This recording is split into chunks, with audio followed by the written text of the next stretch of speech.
Entonces estamos en Primera de Pedro 2:7 y el tema es Jesucristo precioso. Dice Pedro: para vosotros pues, los que creéis, Él es precioso, pero para los que no creen, la piedra que los edificadores desecharon ha venido a ser la cabeza del ángulo, y piedra de tropiezo y roca que hace caer. Para los que creen, Él es precioso. Nuestro Padre Celestial, en esta mañana, por los méritos perfectos de nuestro Dios Jesucristo, nuestro Rey Jesucristo, nuestro Salvador Jesucristo, elevamos nuestra oración para rogarte que quieras bendecir nuestro entendimiento para comprender toda la gloria que hay en la palabra precioso en la Biblia. Ayúdanos a entender, Padre, en esta mañana la diferencia de precioso que se usa en el mundo sin Dios a la palabra precioso que tú usas para describir a tu Hijo Jesucristo, y que hoy podamos ver toda la doctrina que hay en esta maravillosa palabra. Jesucristo es precioso. Danos tu bendición, Padre, para que los ojos de la fe puedan contemplar su belleza, su perfección, sus atributos, su gloria, su carácter, su naturaleza. Te lo pedimos en Cristo Jesús. Amén.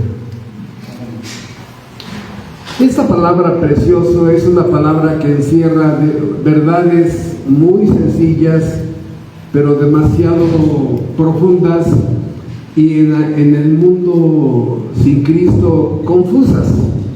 La palabra precioso se usa mucho de un hombre a una mujer, de una mujer a un hombre. Se describe un coche, una ciudad, una montaña, un amanecer, un atardecer. Entonces, esta palabra se usa con diferentes propósitos. La pregunta es, ¿de qué forma Dios la usa para describir la gloria de Jesucristo? Y aquí quiero aprovechar un poquito para hacer un paréntesis. Yo he escuchado a muchas mujeres evangélicas que dicen que están enamoradas del Señor Jesucristo, y aquí es uno de los tantos errores, no usar la palabra precioso para hablar de un enamoramiento. Ese es un error. ¿Por qué? Porque el enamoramiento es una atracción física, sexual, de un hombre con una mujer. Tú no puedes ver a Cristo de esa manera, ¿sí? Por eso hoy en la serie de Cristología quise poner este tema para abundar más, porque la palabra precioso es más que belleza, es mucho más que la belleza física. La belleza de Cristo es 1000 veces más. Voy a empezar con algunos ejemplos un poco mundanos, aclaro, sociales, para describir esto, para entender que la belleza de Cristo es una belleza integral. Y en un microejemplo vamos a ver la belleza de una mujer, ¿sí? Para que de aquí tomamos como base para entender la belleza integral de Jesucristo. La belleza de una mujer, la mujer que a ti te gustó o que te gusta, la mujer con la que te quieres casar o te casaste, hubo un momento donde fue preciosa para ti. Su cabello, su cuerpo, sus labios, sus pestañas, sus manos, lo que sea, no sé. Hubo un algo que tenía un no sé qué, que era un no sé cómo, ¿verdad? Que te llenaba a ti su belleza. Pero la piel es solamente una parte de la persona, no es toda la persona.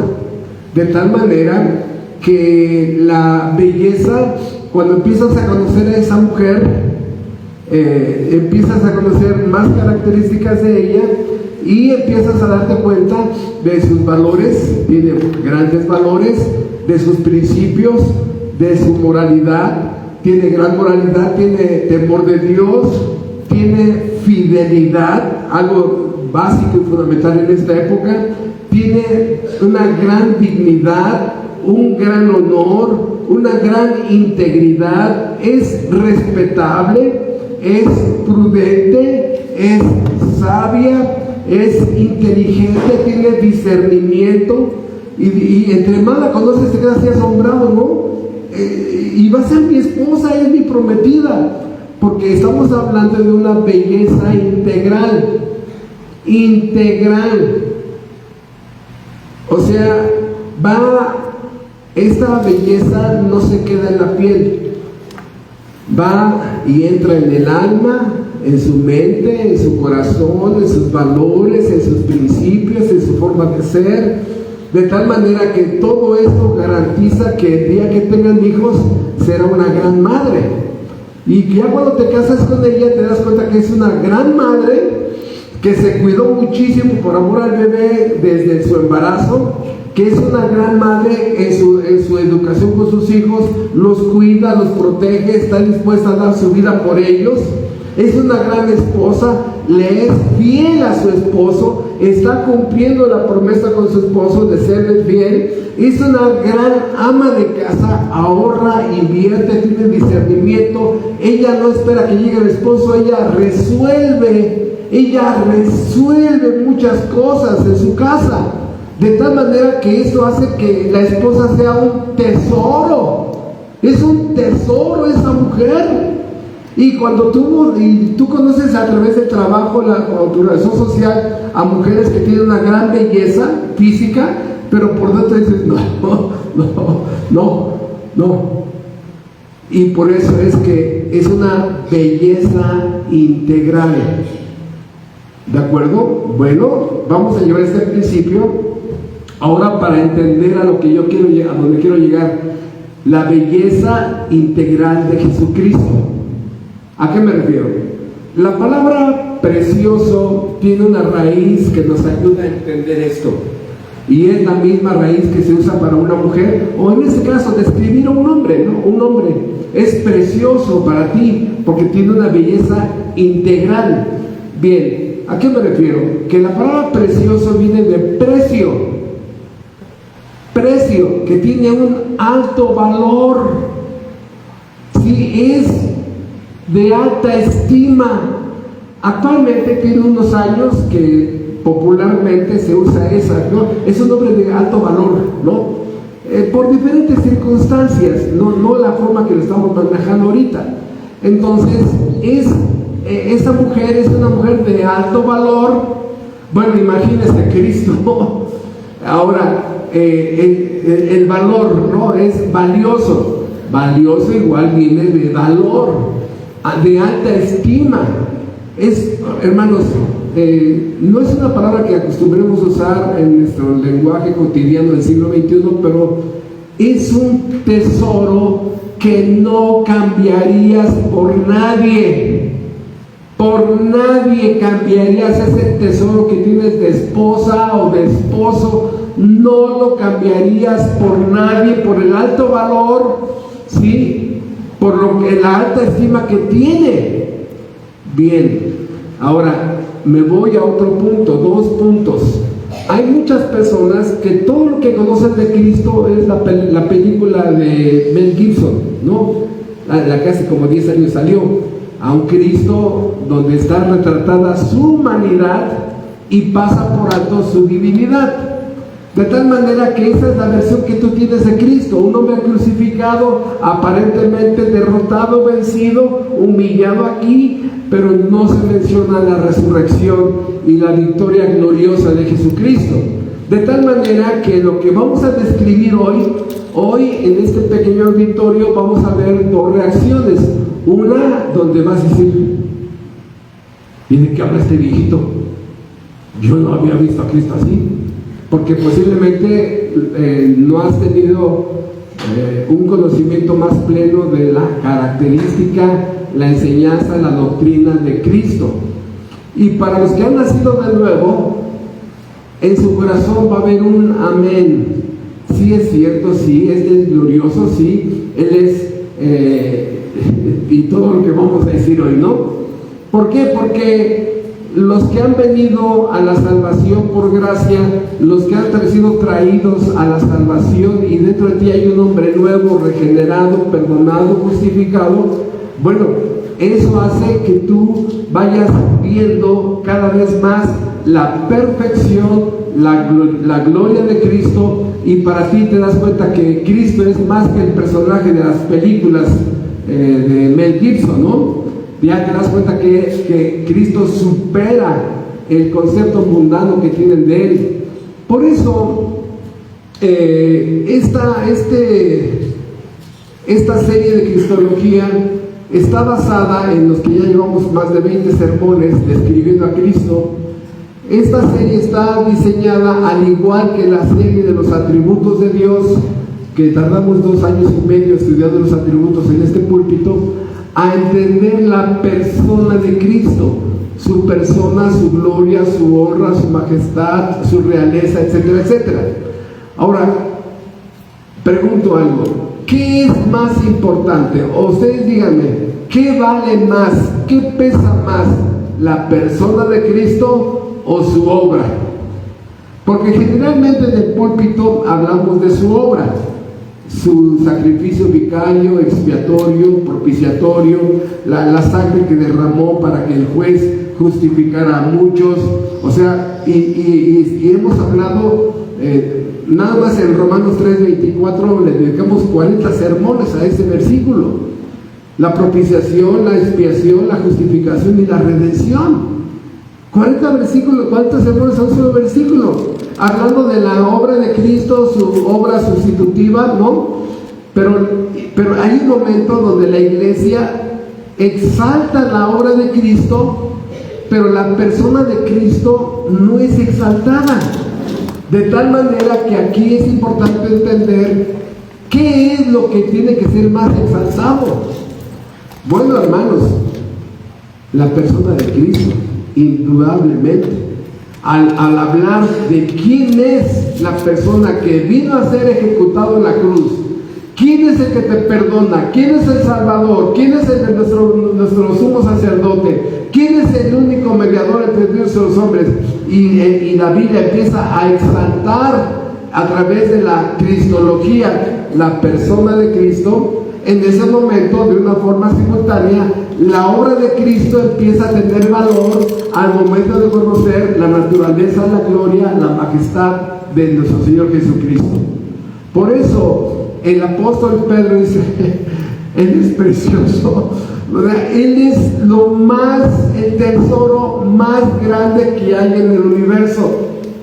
La supremacía de Jesucristo, la majestad de Jesucristo, la gloria de Jesucristo, la realeza de Jesucristo, la soberanía de Jesucristo, y te das cuenta que nada encima de Él, supremo, glorioso. Y entonces nos damos cuenta que estamos conociendo a alguien perfecto en un mundo de seres imperfectos.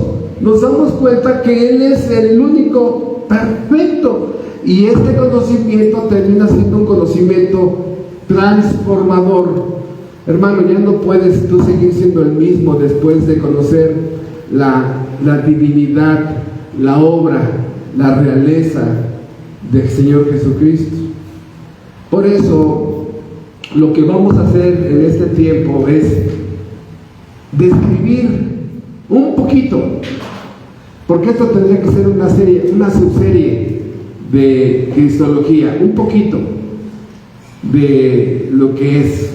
Entonces, esta belleza de Cristo es primero por lo que Él es, ¿no? Eterno, supremo, soberano, glorioso, lleno de majestad, vestido de realeza. ¿Qué?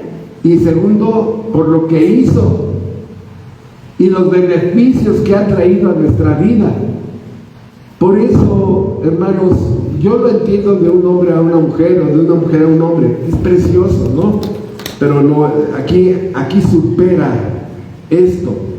Entonces, cuando empezamos a estudiar la cristología, te das cuenta que estás en el corazón de la Biblia. Cristo es el corazón de la Biblia. Este libro tiene vida. Si tuviéramos un estetoscopio espiritual, un estetoscopio, y lo pusiéramos aquí, ¿no? Te lo pones aquí en las dos orejas y te das cuenta que aquí este libro tiene vida. Cristo dijo, mis palabras son espíritu y son vida. ¿Por qué? Porque este libro habla a mi alma. Este libro edifica mi alma.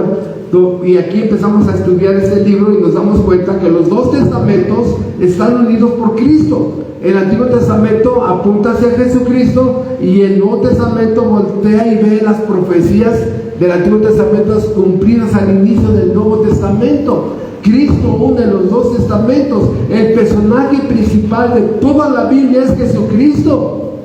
Desde la eternidad pasada hasta la eternidad futura. ¿Por qué? Porque Él es Dios. Y allí ya dijimos todo. Vamos a terminar el sermón, ¿no? ¿Qué? ¿Está loco? Es que, hermanos, cuando reconocemos que Cristo es Dios, tú dime algo o alguien supremo a Dios. Por eso, simplemente nos detenemos un poquito para entender esto.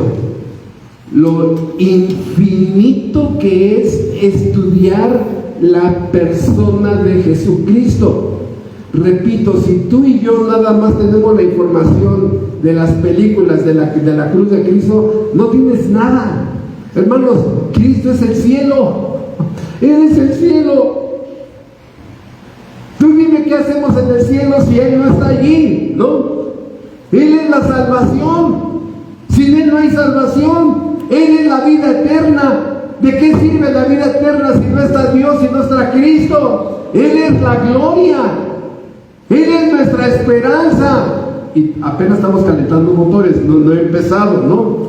De tal manera que los atributos de Dios son colocados en Cristo. Por eso Romanos usa una palabra que quiero sacar las palabras que están relacionadas con este texto. Dice Romanos 11:33.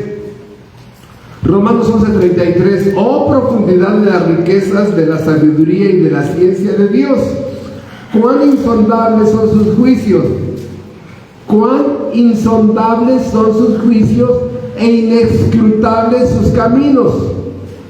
Insondables, inescrutables, porque ¿quién entendió la mente del Señor? ¿O quién fue su consejero? ¿O quién le dio a Él primero para que le fuese recompensado? Porque de Él, por Él y para Él son todas las cosas. A Él sea la gloria por los siglos. Amén. De tal manera, hermanos, que aquí estas dos palabras que empieza a usar el apóstol Pablo, insondable. O sea, hermanos, cuando en el mar, cuando en el océano hay partes tan profundas, echan el ancla y sigue cayendo y dice el capitán, sigan echando, no, capitán, ya van 15 kilómetros y sigue cayendo, sigan, ¿no? O sea, es tan profundo, imagínate 15 kilómetros, 40 kilómetros de profundidad, 50 kilómetros, ¿qué? Hasta allá no puede llegar los motores ni un ser humano. No se puede entender la profundidad de la persona, de la mente de Cristo, de su omnipresencia, de omnisciencia, omnipotencia. La mente humana, hermanos, llega a un tope donde no pasamos de allí. No pasamos de allí. De tal manera, dice el apóstol Pablo, es insondable. Y dice allí, versículo 33, inescrutable. ¿A qué se refiere? No, que no se puede comprender, va más allá de la capacidad, esta complejidad de Dios. A ver, simplemente que Dios es omnipresente. ¿Qué? Si me está escuchando a mí y está escuchando los 20,000, no sé, cientos de miles de púlpitos donde se está predicando, es omnipresente. ¿Lo alcanzas a entender? Yo no. Me doy una idea, pero él está mirando a cada animalito de este sistema de nuestro planeta, a cada ave, a cada pez marino. Él está mirando lo que está sucediendo en el infierno. Él está mirando lo que está sucediendo en el cielo, Él está mirando a todo lo que a cada persona que está en el planeta, y mira a cada uno si cada uno fuera la única persona que viviera en este planeta. Yo no puedo mirar a dos personas a la vez, no puedo, de reojo, pero eso no sirve. La omnipresencia, y es de los atributos más sencillitos, no los alcanzamos a entender, ¿sí? Es inmensurable. ¿Qué significa inmensurable? Viene de inmenso. ¿Qué tan inmenso? Inmenso. A ver, ¿logras ver de aquí a 1000 kilómetros? No. ¿Logras ver de aquí a 1.000.000 de kilómetros? No. Bueno, ¿logras ver de aquí a 1.000.000.000 de kilómetros años luz? Y aquí ya, no. Bueno, entonces, a esa se refiere la inmensidad, es inmedible, supera lo mío, mi limitación. Por eso estas palabras que solamente se aplican a Dios, no se pueden aplicar a ningún ser humano, describen la gloria de Cristo. Pregunta, ¿ese es el Cristo que se conoce en la sociedad? No. Es el del crucifijo, el así como lo presentan como Che Guevara, así como con sus guerrilleras y todo, o como un hombre así, un revolucionario que le está su cabello volando. Hermanos, son pésimas caricaturas. Cristo es supremo sobre toda criatura. Por eso, cuando empezamos a entender un poquito esta soberanía, nos damos cuenta, ¿no? Que, escuchen, la ciencia más alta en este planeta es los atributos y la cristología. Las matemáticas tienen un límite, ¿no? La química, la física tienen un límite, porque estudian solamente el planeta. Solamente el planeta que estudiamos, ¿no? Hermanos, la ciencia más alta es, resumiendo esto, es la teología verdadera, donde nos sentamos a estudiar para tratar de comprender la naturaleza, carácter, gloria y atributos de Dios. No es que metamos a Dios en un laboratorio, no. La teología es el estudio de su carácter, de su naturaleza, de sus atributos, por qué hace lo que hace, por qué no hace lo que no hace. Y por eso, cuando empezamos a entender esta palabra precioso, el apóstol Pedro ya tenía un panorama de la belleza espiritual de Cristo, la belleza de sus atributos. Y no solamente usa esa palabra, dice primera de Pedro 1:7, la fe más preciosa que el oro, la fe más valor integral que el oro. Dice primera de Pedro 1:19, la preciosa sangre de Cristo, la preciosa sangre del Cordero de Dios, ¿no? La preciosa sangre de Cristo. Dice, y 2:6, Pedro dice, la piedra que desecharon los hombres, para Dios es escogida y preciosa. Entonces, el apóstol Pedro sí tenía un entendimiento claro del alto valor, la alta estima, el tesoro eterno que es Dios. Entonces, por eso la pregunta, ¿qué es más precioso, Cristo o su obra? Cristo es su obra. Y este valor incalculable, vamos a hacer una relación de más de 30 características y cada una de ellas implica una serie. Ahorita lo que ustedes van a escuchar es un bosquejo, es el esqueleto de muchos sermones. ¿Por qué Él es precioso? Por su valor incalculable de una forma integral. Y repito, lo que voy a tratar de hacer ahorita es simplemente juntar este rompecabezas de atributos, juntar este rompecabezas de gloria, de virtudes. Muchas gracias. de Cristo. Estamos en una relación que les comentaba a ustedes de hacer una relación de por qué Él es precioso.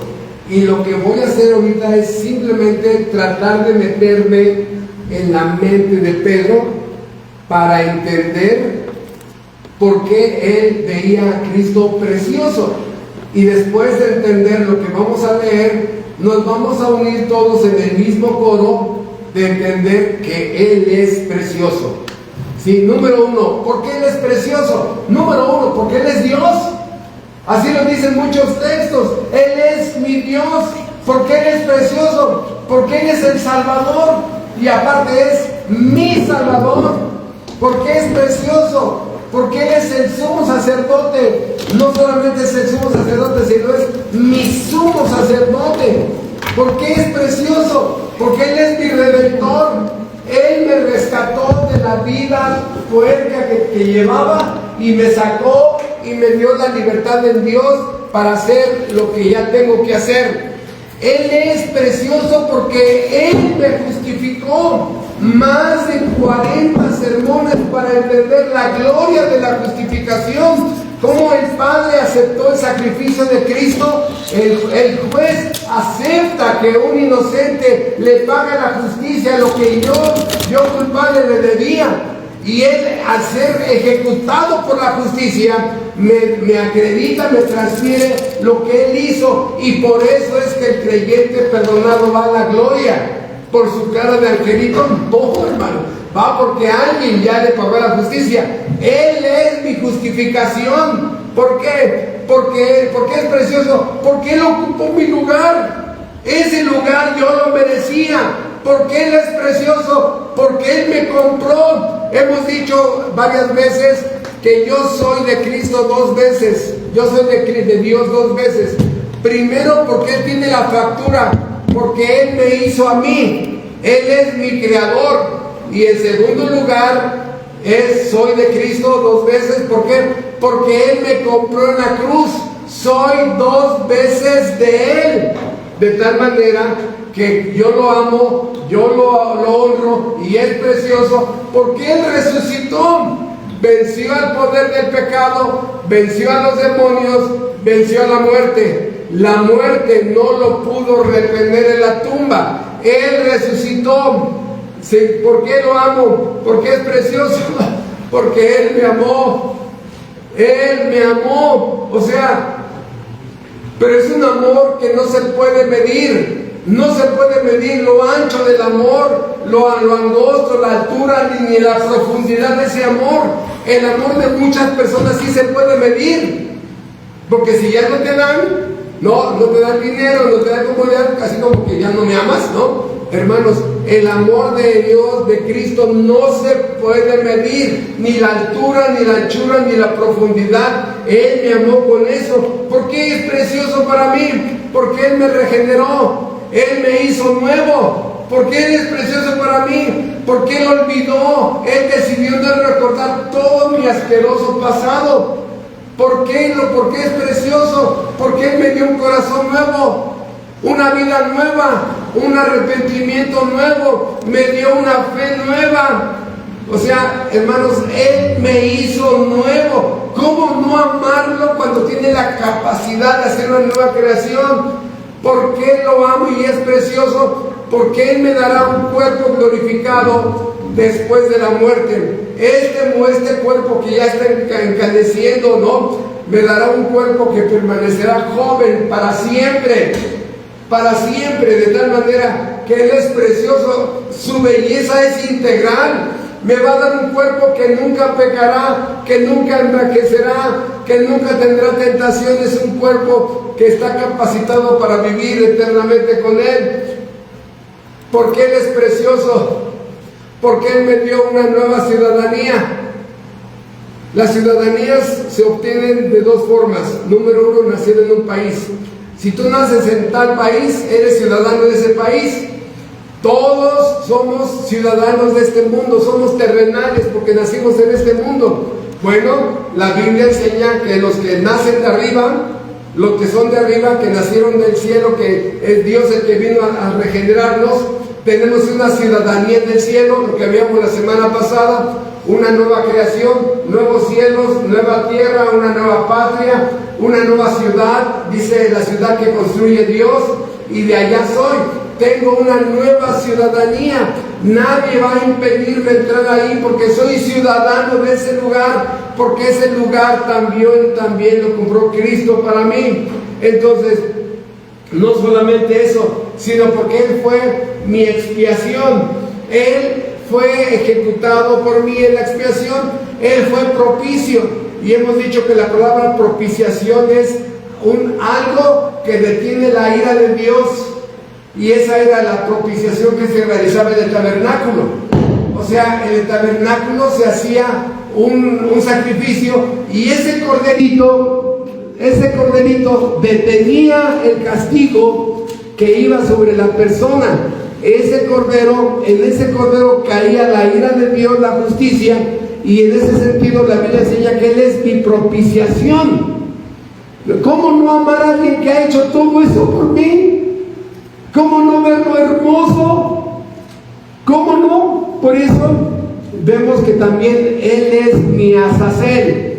El Azazel, ese cordero que después de que el sacerdote realizaba todo el protocolo de la expiación, de la propiciación, se imponía las manos sobre el cordero Azazel, y después se confesaban los pecados, y ese cordero prácticamente en ese momento se dejaba que se fuera al desierto, en el que Dios, en una forma con palitos y bolitas, me daba a entender de que los pecados que había cometido no solamente habían sido castigados en un cordero inocente, sino que eran colocados en un cordero Azazel, que era llevado a tierra no habitable.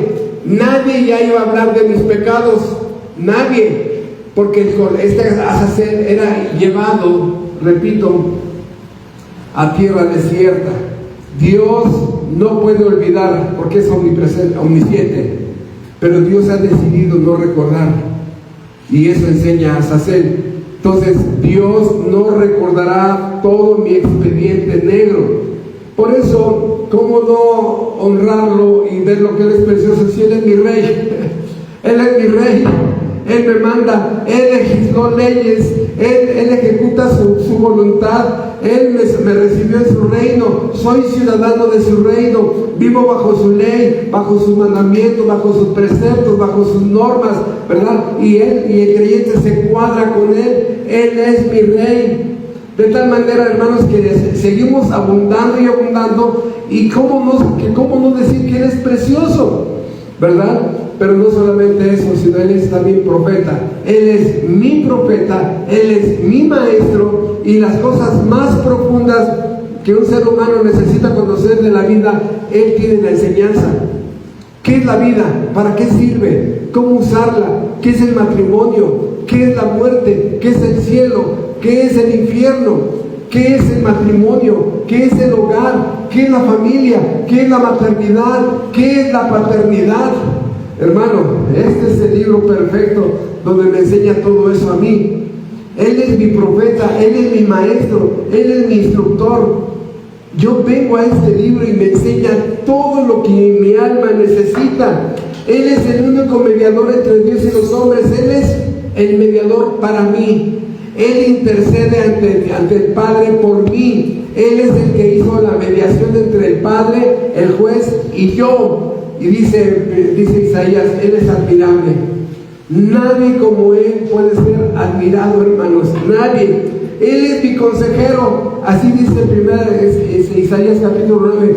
Admirable, consejero, Padre eterno, príncipe de paz. Todo este versículo, Él es mío. Él es mío. Es lo que dice el libro de Cantares. Cuando la Sulamita en el libro de Cantares dice: mi amado es mío, dice, y yo soy de mi amado. Y ya hace unos meses, en este año, hablábamos un poco al respecto. Cuando la Sulamita dice: yo soy de mi amado, su sabiduría es mía. No soy sabio como Él, pero su sabiduría es mía, su discernimiento, su ley, su voluntad. Él es, yo soy de mi amado y mi amado es mío. inclusive, escuche, su trono es mío. Hay lo que dice Apocalipsis capítulo 3, y se sentará conmigo en mi trono. ¿Qué? ¿Cómo? No, ya eso ya rebasa mi cabeza, ya no puedo entender eso. O sea, todo eso es mío, porque es de Él, y yo soy de Él, y Él me concedió por gracia todo eso. Él es mi Dios fuerte, Él es mi príncipe de paz, Él es la luz del mundo, en este mundo de oscuridad, con gente oscura. Ustedes lo saben, hay mucha gente demasiado oscura, les gustan las tinieblas, viven en las tinieblas, y las tinieblas viven en ellos. Él es la vid verdadera, Él es el Cordero de Dios, Él es el pan de vida, Él es el amén de Dios, Él es el único camino, la verdad y la vida. Sí, Él es la única puerta, y por su gracia me llevó a esa puerta, y a través de esa puerta que es Él, encontré los pastos que mi alma necesitaba. Pero desde ese día Él ha sido mi buen pastor. Él es el verdadero pastor. Él sí es el que da la vida por sus ovejas. Él es el Cordero Pascual. Él fue inmolado antes de la fundación del mundo. Él es mi juez, ya me juzgó en Cristo. Él es el sol de justicia, lo que vimos la semana pasada, ¿verdad? El sol de justicia que brillará en la nueva Génesis. Hermanos, Cristo es lo más sagrado que tengo. Lo más sagrado. Para muchos, ustedes saben, tu esposa es lo más sagrado, tu mamá es lo más sagrado, la vida es lo más sagrado. Y hablando de sagrado, hablamos de valor, ¿no? Valor incalculable, algo que no se puede ensuciar, algo de suprema dignidad. Cristo es lo más sagrado que tengo. Él es mi máxima propiedad. Por eso Pedro decía, Él es precioso, nunca pecó, nunca engañó. Él es el glorioso tesoro inagotable, incalculable. Cuán honrado me siento de ser obrero de Él. Cuánta dignidad Él trae a mi vida y a tu vida. Cuánta dignidad trae. No se puede medir, hermanos. Por eso en este mundo tenemos cosas de mucho valor, ¿no? Materiales, bienes, tu casa, tu coche, tu negocio, tu comercio, tus hijos, tu esposa, tus padres, hermanos. Pero algunas cosas les damos más valor que otras. Algunas son más representativas que otras. Algún hijo puede ser de más valor que otro, ¿no? Algún nieto puede ser de más valor que otro. Algún familiar puede ser de más valor que otro. Con Cristo no pasa así, hermanos.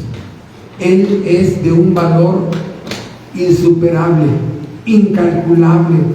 Su valor es eterno. Repito, Él es el cielo. Sin Él el cielo no es nada. A nadie le interesaría ir ahí. Por eso Él es infinitamente precioso en sí mismo, pero también tiene que ser precioso para ti en la medida que tú estudies la Biblia, ¿verdad? Ahora fíjate, pasa algo interesante. En este púlpito hemos dedicado muchos años a estudiar doctrina, ¿sí? Pero todas las doctrinas convergen en la cruz de Calvario. A ver, los decretos apuntan al Calvario, sí. La predestinación, sí. La reprobación, sí. La justificación, sí. Los atributos de Dios, todos. Cristología, todos. La cruz de Calvario es el centro de todas las doctrinas. Escucha, entre más escuchas la predicación del Calvario, más debe de crecer en ti la imagen y el concepto que tienes tú de Jesucristo, porque no son doctrinas separadas. Pregunta, en la redención, ¿cuánto habla de Cristo? El 100%. En la justificación, ¿cuánto habla de Cristo? El 100%. En los decretos, ¿cuánto hablan de Cristo? El 100%. Todas las doctrinas está Cristo enseñado, predicado y anunciado. Les digo eso porque de pronto pueden decir, hermanos, que no tiene otro tema, hermano, aparte de cristología. El púlpito fue puesto para exaltar a Dios y a Cristo y su obra. Por eso, hermanos, cuando vemos a un hogar cristiano donde papá y mamá son regenerados, nacidos de nuevo, estás hablando de Cristo. Ellos son así por la obra de Cristo. Entonces, ahora quiero detenerme a algo importante. Dice, a los que creen, Él es precioso. Porque ahorita muchos de ustedes van a hacerse la pregunta, hermano, ¿y por qué para mí todavía no es precioso? Es muy sencillo. Porque posiblemente no tienes fe. La fe salvadora, la fe como don de Dios. Yo les he dicho que la fe, usando varios ejemplos sencillitos, ¿sí? Dice Hebreos 11:1, la fe es la certeza de lo que se espera, la convicción de lo que no se ve. Esa es una de las 20 definiciones de fe. Las demás definiciones van abundando, pero la definición básica, primaria, fundamental de la fe es Hebreos 11:1. La fe es la certeza de lo que se espera, el futuro, la convicción de lo que no se ve, lo invisible. La fe mira lo invisible y mira el futuro. Hermano, pues préstame sus lentes, porque los míos, no, alguien va a decir, los míos no ven eso, ni los míos, hermano, ni estos. ¿A qué me refiero? Que la fe son los ojos espirituales del alma, ¿sí? En un nacido de nuevo. El que nace de nuevo ha ido a través del tiempo y el estudio de la Biblia viendo la gloria de Cristo, su supremacía, su divinidad, etcétera, etcétera. Y por eso, leyendo este libro glorioso, Cristo empieza a crecer. Dice, para los que creen, así leímos en la 1 Pedro 2:7, para los que creen, Él es precioso. Él es precioso. ¿A qué me refiero? A que si tú tienes un año apenas de empezar a leer la Biblia,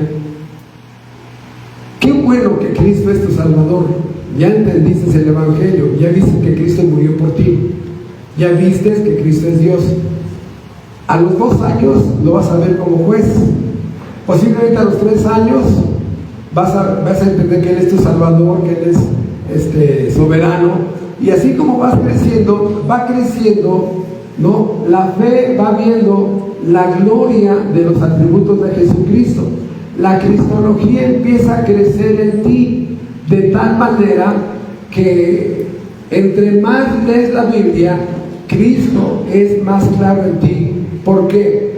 Les he comentado que la fe salvadora es como un zoom. ¿A qué me refiero con un zoom? Bien, me refiero a que cuando Dios te da la fe salvadora, cuando el Dios de la Biblia te da la fe salvadora, los ojos de tu alma hacen un acercamiento, un zoom al trono. Dices, hay alguien ahí sentado en el trono. Y también cuando la fe salvadora hace un zoom a la cruz del Calvario, ves ahí un inocente siendo ejecutado, ¿no? Y cuando tú vienes a este libro, y este libro puedes leer tras las palabras, porque dice algún versículo, así que hermanos os ruego por las misericordias de Dios que presenten nuestros cuerpos en sacrificio vivo, santo, agradable a Dios, que es vuestro culto racional. Lees las letras, pero te das cuenta que este versículo te está diciendo, ahora el sacrificio eres tú. ¿Por qué? Porque este zoom se mete en el versículo, y lo que hemos dicho, cada versículo es un archivo comprimido, que si tienes la fe salvadora, La fe te ayuda a meterte en la profundidad de ese versículo y entenderlo conforme a tu madurez cada vez más y cada vez mejor. A eso me refiero, cada vez más y cada vez mejor, de tal manera que te das cuenta que te metiste a la Biblia y con una sola leída de una hora, lo que sea, ¿no?, edificó, consoló, exhortó, motivó cosas espirituales en tu vida.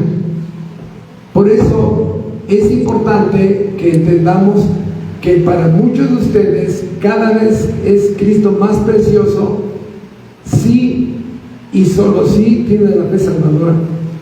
No tiene la fe salvadora, Cristo es un personaje histórico, es una persona que vivía hace más de 2000 años, ¿y por qué lo mataron? No sé, parece que lo crucificaron, ¿no?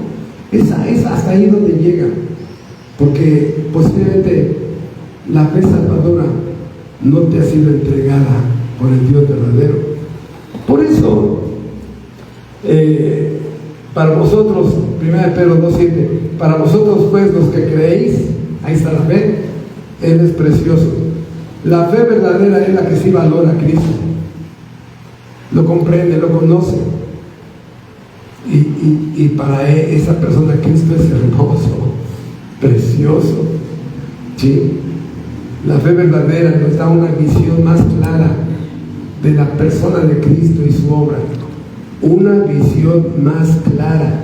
Podemos ver su humanidad de Cristo, pero también podemos ver su divinidad, y nos damos cuenta que si ya eres regenerado, bueno, a lo mejor hay ahí atravesado un pecado en tu vida, ¿no? Ahí hay pecado atravesado que es un velo, un muro, que no puedes ver a Cristo de esa manera.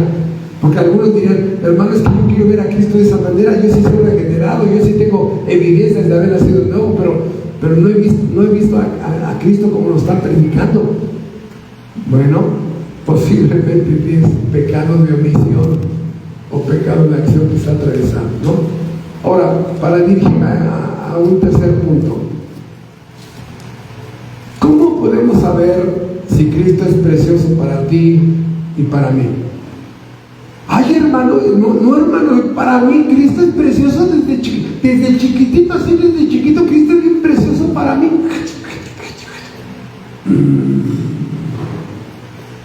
Bueno, vamos a hacer un breve examen para que todos nosotros, inclusive yo y ustedes, nos evaluemos, ¿no?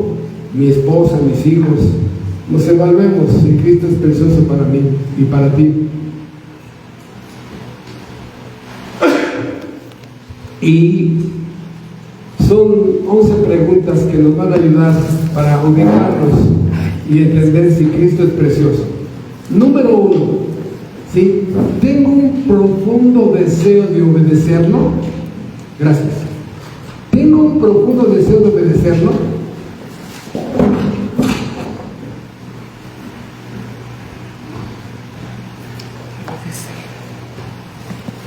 Hermano, regresamos al ejemplo de la esposa, ¿no?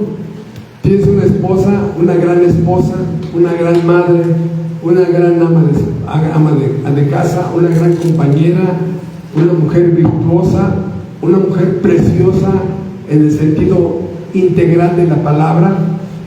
Si te pide algo, ¿no? Oye, apóyame, me faltó el pan, ¿lo puedes traer? Tenemos cara para decirle que no, hermano, no. Digo, a menos que te acabes de accidentar, ¿no? Pero no, o sea, el valor de la persona es tan alto que no podemos decirle no. ¿A qué me refiero? Que si Cristo es precioso, hay un profundo deseo dentro de mí de obedecerlo en todo. En todo. Número 2, si Cristo es precioso, hay un profundo deseo de no ofenderlo. ¿Precioso y lo ofendo? ¿Precioso y lo escupo? ¿Precioso y lo desobedezco? ¿Qué? No, él no es precioso. No. Tercero, si Cristo es precioso para mí y para ti, hay un profundo deseo de tener un compañerismo con Él. Estás teniendo comunión con alguien perfecto. Te sientas, si existiera Cristo personalmente, no que Él estuviera aquí en persona, hermanos, no quisiéramos separarnos de Él. Ay, hermano, yo amo a Cristo, sí, Cristo es precioso para mí. Ah, ¿de veras? Sí. Ok. ¿Qué pasaría si Cristo se encarnara otra vez? Es un ejemplo absurdo, sí, absurdo. ¿Qué pasaría si Cristo se encarna y te dice así como dijo Zaqueo: voy a tu casa, voy a estar ahí un año? ¿Qué? ¿Un año? Sí, vieja, cambia de las novelas, cambia de las películas, quita el PlayStation, vieja, saca el cigarro, vieja, sácame el refrigerador, el Bacardí, y que los niños no digan groserías, y tú también no me digas groserías a mí. Tú también no me digas a mí groserías, viejo. No sé, es que va a estar aquí. Hermanos, aguantarías una semana, aguantaríamos posiblemente 15 días. Al mes, ¿qué le diríamos? Ya te vas. Cuando algo es precioso para ti, la comunión es interrumpible.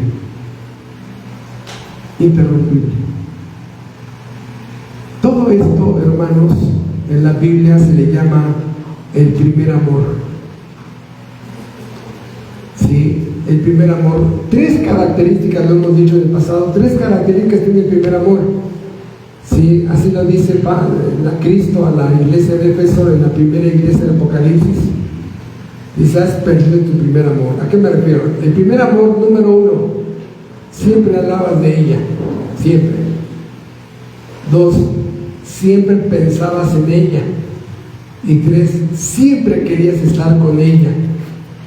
Características de tu primer amor, ¿no? Siempre hablabas de ella, siempre pensabas en ella y siempre querías estar con ella.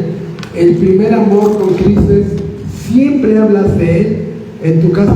Ay, ya cállate, ay, ¿qué no tienes otro tema? ¿No? Te quieren callar. Siempre hablas de Él, siempre piensas en Él y siempre quieres estar con Él.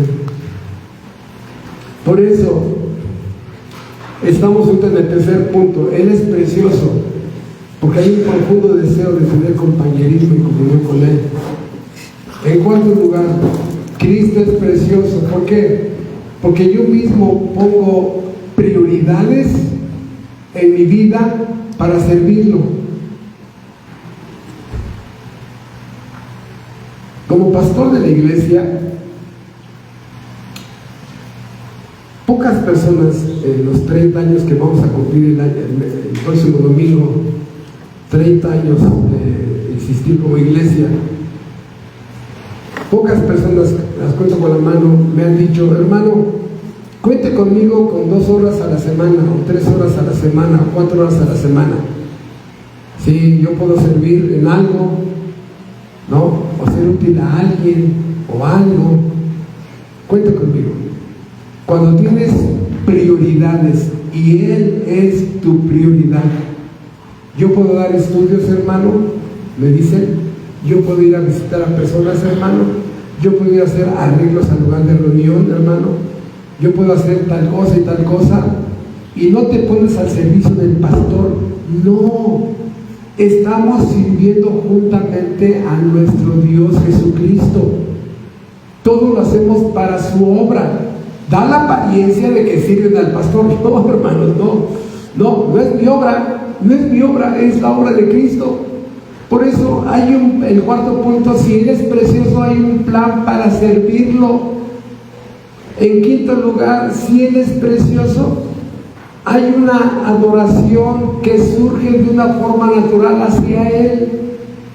Una adoración por lo que es, por lo que hace, por los beneficios que he traído a mi vida, por las maravillosas consecuencias que ha habido en mi vida. Hay una adoración, inclusive cuando hay pérdida. ¿Qué hizo Job? ¿No? Después de la pérdida de sus hijos, adoró a Dios. Siguiente, en sexto lugar, si Cristo es precioso para ti, hay un profundo agradecimiento que nunca va a terminar hacia Él. Si alguien, hermano, si alguien le hace un trasplante de riñón a uno de tus hijos, ¿de cuánto es la deuda? ¿Que al año ya terminó esa deuda? Todavía en tu hijo sigue funcionando ese riñón, y la persona, sí, se quitó ese riñón para dárselo a tu hijo. Hermanos, Cristo no se quitó el riñón, Él dio su vida. ¿Cómo pagamos esa vida? O sea, nuestra deuda con Él es eterna. Aún en el cielo, dice la Biblia, se va a mirar un cordero como inmolado, para que recordemos el precio de por qué estaremos en el cielo. Un cordero inmolado, ¿de cuánto es el precio? Por eso, hermanos, todas esas gentes, esas personas que están así con su, como decimos, con su flor, ¿me entrego o no me entrego? ¿Me bautizo o no me bautizo? ¿Me confirmo? ¿Tomas a Dios? ¿Siento la Biblia? ¿Estás ahí deshojando a la margarita? No. ¿Sabes por qué estás deshojando a la margarita? Porque no han nacido de nuevo. No han nacido de nuevo. Esta deuda te lleva a servir. Esta deuda te lleva a consagrarte. Y te das cuenta que jamás puedes pagarla, pero hay esa actitud de agradecimiento. ¿En qué te puedo servir? ¿En qué te puedo servir? ¿Qué puedo hacer? ¿No? Si la persona que le dio el riñón a tu hijo, a tu hija, se enferma, te enteras, ¿en qué puedo servir? ¿Dónde está hospitalizada? Voy para allá, y llegas allá y ¿cómo está la señorita? ¿Cómo está tal persona? No, está un poco grave. ¿Cómo puedo ayudar? Esa disposición a servir. Si Cristo es precioso, te ofreces. Nadie te tiene que estar arreando, nadie. Pero sobre todo, hermanos, en séptimo lugar, si Cristo es precioso para ti, hay un profundo deseo de crecer en santidad. Un profundo deseo de crecer en santidad. La santidad, hermanos, empieza en la mente, aquí, con pensamientos limpios, con actitudes, con deseos, con motivos limpios. La santidad empieza en la mente. Este deseo de crecer en santidad, quiero tener compañerismo con Él, ¿no? Y si Él hubiera mirado mi pecado, Él no tendría comunión conmigo. Y para que yo tenga comunión con Él, tengo que vivir como Él vive. Pero sobre todo, si Él es precioso para mí, yo busco su inteligencia, busco su sabiduría, busco su humildad. Después de estudiar su humildad, me doy cuenta cuánta soberbia hay en mí. Me espanto de ver la soberbia. Cuando yo veo su humildad, digo, no, hombre, soy un monstruo soberbio. Oh, no. Por eso, verlo a Él es mirar lo que yo no soy. Ya no te comparas con una persona de la iglesia, no. Mirándola a Él te das cuenta de todo lo que tú y yo no somos, hermano. Siguiente, el noveno lugar. Si Él es precioso para ti, procuras que la presencia especial de Dios descienda en el culto de adoración dominical. Voy a usar palabras que no son correctas, ¿no? Que Él se sienta cómodo en el culto. Por eso, crecer en reverencia, sin ser religiosos, crecer en respeto del momento. Hermanos, lo hemos repetido muchas veces. Un culto de adoración a Dios no es cualquier reunión. No soy ahí, no son personas que se reunieron ahí para algo. No. Hemos venido a dar adoración a Él. Hemos venido a ponernos a su servicio porque esperamos que Él descienda en medio de su pueblo. Por eso, si Él es precioso para mí, ¿verdad? No traigo mascotas a la iglesia, no vengo aquí como barbaján, o sea, respeto el momento, porque la presencia especial de Dios es la que merece el respeto. Por eso procuramos que haya un principio regulador, que haya reverencia y respeto en un culto verdadero, no que haya fiesta y todos ahí brincando de un desorden terrible. No, ¿sí? Porque anhelamos que Él descienda entre nosotros. También, en 10º lugar, si Cristo es precioso para ti, cuando no tienes comunión con Él, por trabajo, enfermedad, por lo que tú quieras, lo extrañas. Extrañas que no has leído la Biblia, extrañas que no has memorizado, extrañas que no has estado siendo útil a otras personas, extrañas el servicio, extrañas la mortificación, extrañas muchas cosas. Ha habido un tiempo separado de Él por exceso de trabajo, por exceso de actividades, por hospitalización, por lo que sea, ¿no? Extrañas eso porque Él es precioso. Él es precioso. Pero sobre todo, hermanos, si Cristo es precioso para ti, para mí, nuestro corazón es cristocéntrico. Cristo está en el trono de mi corazón. Allí manda, me dirige, me controla, me dice, Humberto, ¿qué pasó? Ay, perdón, Señor. O sea, Él me gobierna con su voluntad, me someto. Él está sentado en el trono de mi alma. Él está sentado en el cuarto de control. Por eso, esa gente que dice, Cristo es precioso. Sí, hermano, sí. Antier, tuvimos que ir a Jalisco y una persona que tiene 10 años de ir a la iglesia, sacamos este tema. Le preguntaba yo, entonces tienes 10 años de ir a la iglesia, sí, y su lenguaje era muy cristiano, ¿no? Digo, tú sabes que soy pastor, digo, y ¿me permites hacer unas preguntas? Sí, dígame. ¿Me puedes decir los 10 mandamientos?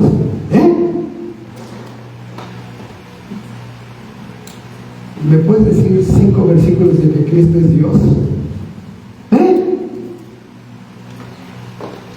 Obviamente no fueron así cada minuto, cada segundo, no, había espacio.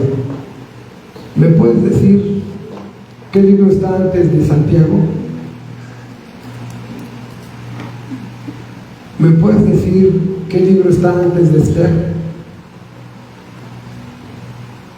¿Me puedes explicar qué es la justificación, la redención? 10 años, eso sí que le quedó claro a ella.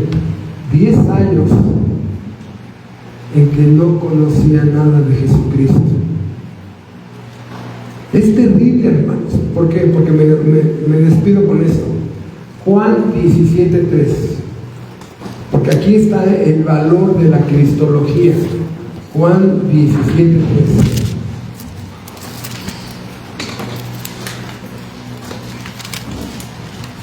Sí, Juan 17:3 dice, y esta es la vida eterna, que te conozcan a ti, el único Dios verdadero, y a Jesucristo, a quien has enviado. ¿En qué consiste la vida eterna? En conocer a Dios Padre y a Dios Hijo. ¿En qué consiste la condenación eterna? En que no sepas ni quién es Dios Padre y no sepas quién es Dios Hijo. La salvación, vida eterna, y la condenación. O sea, conocer todo este tema de cristología, la persona de Cristo, su divinidad, su resurrección, su obra, sus atributos, todo, ¿verdad? Te lleva a conocer a Dios, porque paralelamente estás estudiando la naturaleza y los atributos de Dios. Y eso te muestra la necesidad de ser perdonado por ese juez. Pero si tú desconoces y sigues con el Cristo de las películas, ¿sí? Si sigues con el Cristo del Che Guevara, el Cristo revolucionario con guerrilleras aquí y todo, y no, la condenación te está esperando. Esto es terrible, esto es más que información. Estamos buscando conocer a una persona divina, sus atributos, y cuando tú empiezas a conocer, es que eres precioso. Y termino con el ejemplo que puse al principio. Una mujer hermosa que ante tus ojos tiene atributos que a ti te gustan y te la hacen hermosa. A ti te gusta, punto. A las demás te la critican, a ti te gusta, punto. Pero aparte digna, honorable, fiel, íntegra, honor, inteligente, sabia, que va a ser una buena madre, una buena esposa. O sea, ¿cuánto crece la belleza de esta mujer ante tus ojos? Por eso, para Pedro, decir Cristo es precioso, la sangre preciosa de su Hijo. Estamos hablando de que la preciosura es una belleza integral de todo lo que Él es y todo lo que hace. Ojalá en este púlpito empecemos a usar más esa palabra, nuestro precioso Señor Jesucristo. Por lo menos en esta iglesia ya sabemos que no estamos hablando solamente de su belleza física, sino de su belleza integral. Acompáñenos a despedirnos. Bendito Padre Celestial, por los preciosos méritos de tu precioso Hijo Jesucristo y su preciosa sangre que derramó por nosotros, te damos las gracias de que hoy nos has ayudado a comprender y conocer un poco la hermosura de Cristo, su valor incalculable, el tesoro de la eternidad, y que es nuestro por la fe y la salvación que nos concediste en la cruz de Calvario por su obra. Te pedimos, Señor, que cada uno de nosotros, Cristo pueda seguir creciendo en su hermosura, la hermosura de su santidad, de su omnipresencia, de su inmutabilidad, la hermosura de su soberanía, de todos esos suma de atributos que lo hacen perfectamente hermoso. Su humildad, su servicio, su consagración, su obediencia a ti. Ahora sí entendemos por qué la eternidad se queda corta para conocer toda la gloria que hay en Cristo y todos los tesoros de la sabiduría que están escondidos en Cristo Jesús. Te damos las gracias por darnos la bendición de conocer un punto más de Cristo Jesús, nuestro precioso Salvador. Te pedimos que nos despidas con tu bendición, y esa bendición que nos trajo nos lleva a nuestros hogares. Te lo pedimos por los preciosos méritos de Jesucristo. Amén.